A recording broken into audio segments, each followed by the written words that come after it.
Hi, my name is Evan Myers, and I'm doing my persuasive essay as to why the Astros are cheaters and deserve harsher punishment from the MLB.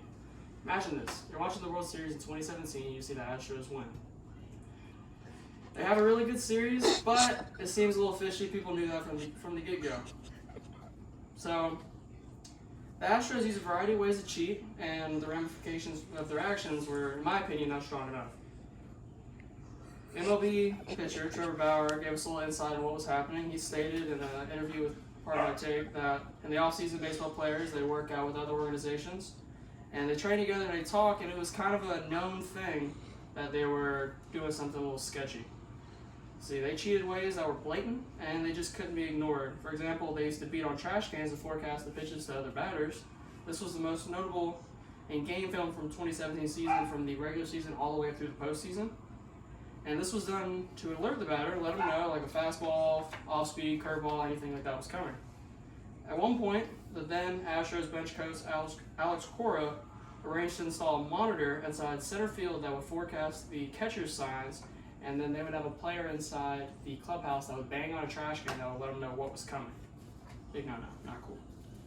So, furthermore, there was possible use of buzzers that were used in the championship. There was a specific instance where Jose Altuve hit a walk-off in Game 5 of the World Series, and he was coming home, and he made a specific gesture as like, do not take my shirt off, do not take off my jersey, which is a big thing during a huge celebration. They're going to rip your jersey off. And that gave a lot of people suspicion as to there might have been a little bit of cheating there. He stated otherwise that he was shy or had an unfinished tattoo, but other images surfaced, no tattoo. And to debunk the shyness, it happened earlier in the season, wasn't shy then. So, another one, in Game 2 of the World Series, Yuli Gurriel, who's a third baseman, was spotted on camera with a piece of shiny equipment at the end of his bat, and he actually dropped that equipment and picked it up and put it back on his bat, and you see a Band-Aid where he put it back, plain as day. Cheaters. So, another thing is that player stats on the Astros greatly differed from other players across the league.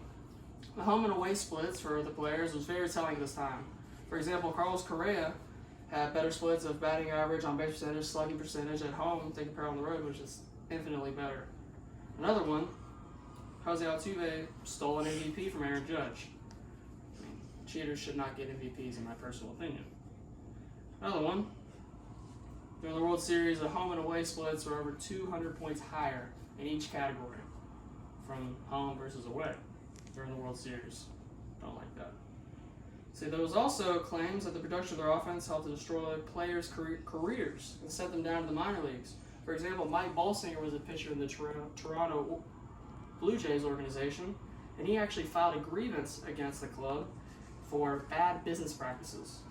And this in turn, nothing really happened. He didn't have a great career beforehand, but helping playing against a cheating team certainly does not help you.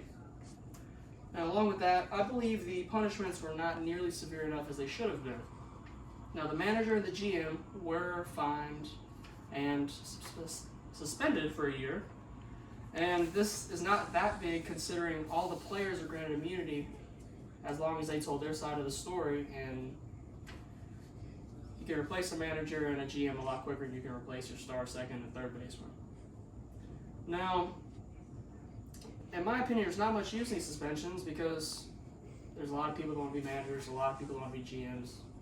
Not as much higher in the qualifications as it is to be a player. So with all this in mind, I feel like there was no surprise that there's outcry from baseball players and fans alike in regards to this punishment given down by the MLB. Quite frankly, it's not fair. And more recently, Joe Kelly, who threw it behind a batter on the Astros in retaliation to this, and he was given an 8-game suspension. Doesn't really equate. See, in my opinion, what the Astros did was unthinkable. It was one thing to cheat in baseball, but it's another to use the aid of electronics to give an advantage. For many years, people have been stealing signs, but it is the use of outside aids that has become something that is a bigger problem and something that the MLB had to address. The team should have been given a ban from the postseason and player suspensions.